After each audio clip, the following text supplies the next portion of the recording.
Hey folks, Day Hiker from the 6 here, and today we're going to do a review of this Napoleon Travel Q 1165PO BBQ. And what better way to do that than to see if this little tiny barbecue can do as good of a job as this great big Weber barbecue. So we ended up buying this Napoleon Travel Q barbecue because we have a small Alto R1723 trailer, which we just did a walkthrough of, which you can check out on the channel. And we bought this one basically because it was the only one that would give us enough space for all the other stuff that you need to carry, because we only have one storage compartment. You know, wheel chocks and hoses and electrical wires and all that stuff need to go in there too. So we didn't have a lot of room for the barbecue. So this barbecue is pretty cool. You know, just like the big Weber, it's got just a nice simple drip tray that just pulls out. We always line it with foil so that it can, you know, it's easier to clean basically. You can just change the foil out every time it gets dirty, kind of thing. And that just sits in like that. When you first put it down on the table, it just stands up like that. And as you can see, the legs completely fold in. And what that does is it means that when we're traveling in the RV, and I'll cut to a picture of it now, it just sits beautifully, really flat and flush. And it takes up virtually no space in the storage compartment. So, you know, we really bought it because of this, but we've been pleasantly surprised by the way it cooks. So, you know, once you're out at the campsite, you're on the picnic table, you just open up those legs and just tip it over like that, and it just runs off either one of the green propane Coleman tanks, or we actually have a hose and we can just connect it to one of the big 20-pound tanks on our RV as well. So I'm going to use the Coleman. One thing I have found is that it does seem to actually work a little bit better on the Coleman than it does off of the big tank, which is strange, but true. So, and this tank just screws into the back right here. And it's interesting, it's a little bit more robust than your typical portable barbecue. So this piece doesn't turn and this thing doesn't rest on the table. It actually just, it's held into place once you screw it in. So the grill is really heavy because it's cast iron, and that does make the barbecue overall very heavy, but it's a good trade-off because it retains a lot of heat. And when you're cooking, it means that even the outer areas that aren't underneath the burners get a lot of heat. Actually, I'll just lift it out so you can see. It's just got the one burner, but it does cover a good chunk of the barbecue. And yeah, so we're going to put this thing in and we're going to light this thing up. So just turn it on to max heat, and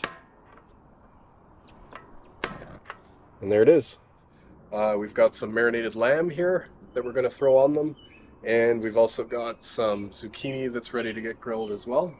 And there's a salad, I think, inside as well, which we're not going to barbecue. And once they're both hot, we're going to throw these things on and commence the comparison. And so here we go.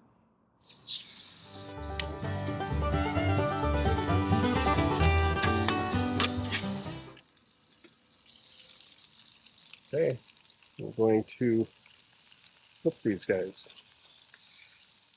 You can see there's a beautiful sear on there. And there are two.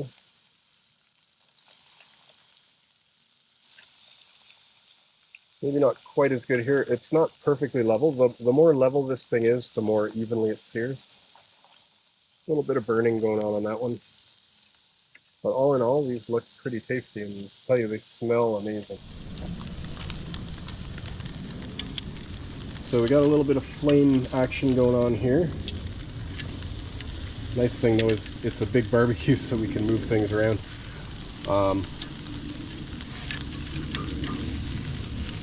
Lamb is always, you know, there's a lot of fat. Nice sear here too though. A little bit more even.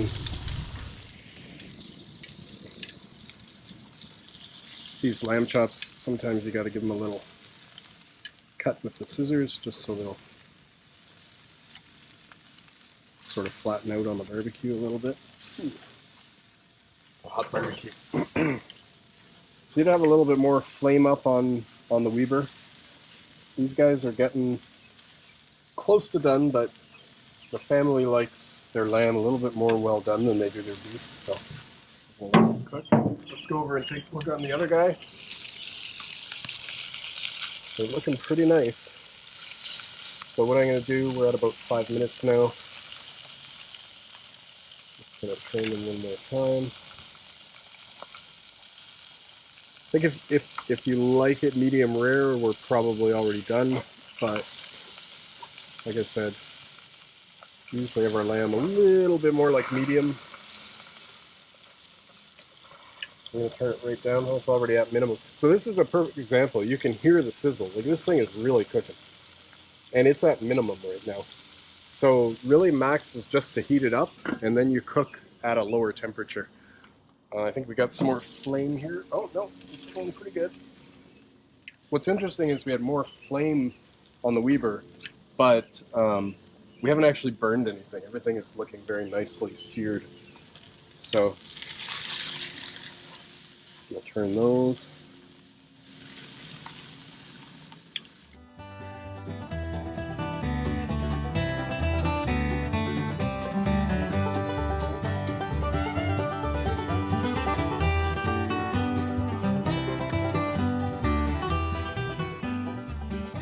Going here. I think I'm going to take the meat off though.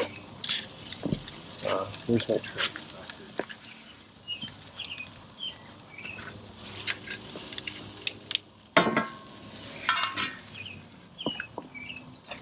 And I'm going to take it off both actually.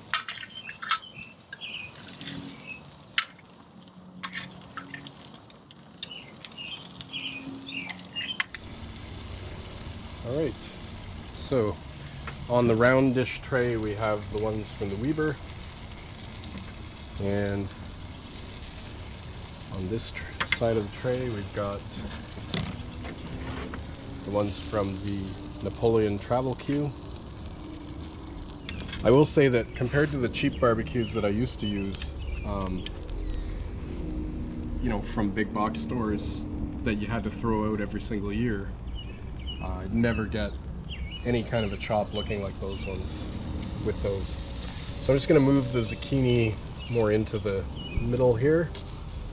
And then we're going to move over to the Weber and see how the zucchini's doing over there.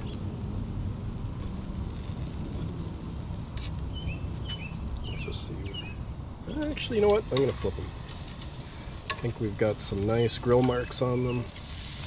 Oh yeah, look at that. Beautiful.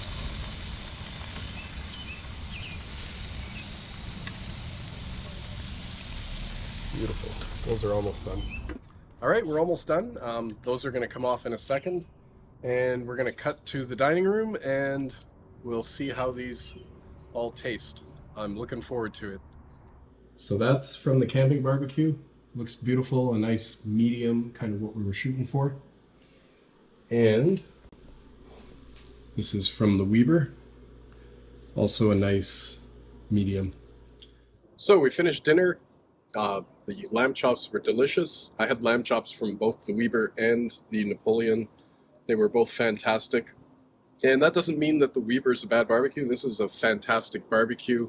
A lot of my friends, after having eaten a meal off this barbecue, went out and bought it. So to give you an idea of how much we love this thing.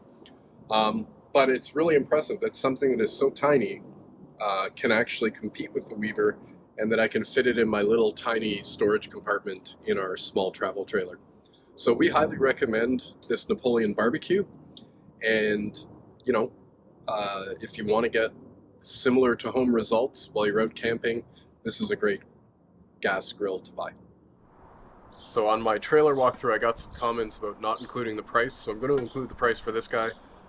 Canadian dollars, you're looking at around $170. Right now it looks like the only place that you can get these is at Home Depot Canada. There's lots of other places that carry them, but Home Depot Canada is the only one that has stock. And the larger size, the 2225, you can get on Amazon Canada, and several box retailers carry it, Canadian Tire, Home Depot, Walmart, etc. So you can look around. For my American friends, these aren't as easy to get, so you're either looking at just hopping across the border to buy it if you live in a border state, or look up your local Napoleon dealer, and either they'll hopefully stock it, or they might be able to order it in for you. I'll leave links in the descriptions to everywhere that I can find for both of these. Just remember, if you're looking for the really small one though, you want the 1165. If you're okay with the slightly bigger one, that's the 2225 unit. So I want to thank you for watching our review of the Napoleon Travel Q 1165PO BBQ. We hope you enjoyed it. If you did, please give it a like and subscribe. If you've had a great experience with another travel grill, please share that in the comments below. Thanks for watching, and Day Hiker from the 6 out.